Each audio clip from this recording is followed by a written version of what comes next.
PhD থাকে, তাহলে তার মোটর স্কিল কিভাবে বাড়াবেন সেটা সম্পর্কে আমি আজকের বলবো।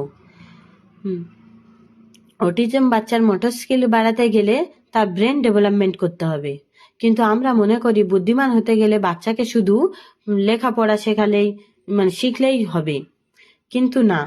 নিউরোসায়েন্স বলছে যে ব্রেন ডেভেলপমেন্টের 50-60% নির্ভর করে তার মোটর স্কিলের উপর। শরীর যত নড়বে, হাত যত কাজ করবে, ব্রেন তত ডেভেলপমেন্ট হবে। বডি মুভমেন্ট হবে, বডি মুভমেন্ট হলে ব্রেন ইমপ্রুভমেন্ট হবে। শরীর থেমে গেলে ব্রেন ধীরে ধীরে থেমে যাবে। আর স্ক্রিন যত বাড়বে, স্ক্রিন টাইম ফোন দেখা, টিভি দেখা, শিশুর তত বাস্তব জগৎ থেকে যেসব জিনিস শেখে সেসব জিনিস তত কমে যাবে। মোটর স্কিলটা কি? মোটর স্কিল হলো শরীরের প্রতিটি অঙ্গ নড়াচড়া করা, হাত, চোখ, এগুলো নিখুঁতভাবে ভালোভাবে নড়াচড়া করানো। শিশু যখন লাফায়, কিছু ধরে, ব্লক সাজায়, ছোঁড়ে, এগুলোতে তার মোটর স্কিল ডেভেলপমেন্ট হয়।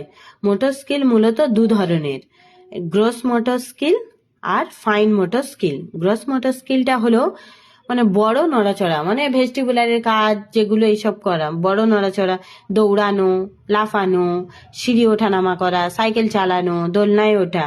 আর ফাইন মোটরের কাজ হলো ছোট নিখুঁত কাজ, যেগুলো হাইড এন্ড সিক খেলা, লেখা, বোতাম লাগানো, পাজেল ফিক্সড করা, দানা গাঁথা। আর গ্রস মোটর স্কিল বাড়াতে কি কি করবেন হচ্ছে, প্রতিদিন অন্তত 30 থেকে 60 মিনিট তার সাথে খেলা করতে দিন, তার সাথে খেলা করুন। বল ছোড়া, ধরা, লুকোচুরি করা, catch and throw, hide and seek, trampoline, সিঁড়ি ওঠানামা করা, ব্যালেন্স করা, খালি পায়ে হাঁটতে দেয়া। খালি পায়ে হাঁটতে দিলে সেন্সারি ডেভেলপমেন্ট হবে অনেক। কি লাভ হবে এটা করলে? মোটর স্কিল বাড়ালে যে কি লাভ হবে, এটা হবে ভেস্টিবুলার সিস্টেম শক্তিশালী বাড়ায়, ব্যালেন্স, ইমোশন কন্ট্রোল বাড়ে, শেখার আগ্রহ বাড়ে, রাগ, কান্না, চিৎকার কমে, অ্যাটেনশন বৃদ্ধি পায়। আর ফাইন মোটর স্কিল বাড়াতে কাজ হলো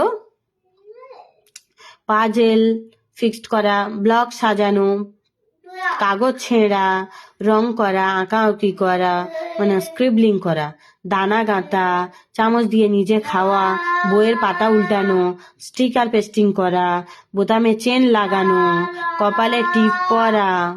এগুলো করলে কি লাভ হয়? এগুলো করলে লাভ হয় ভাষা উন্নত হয়,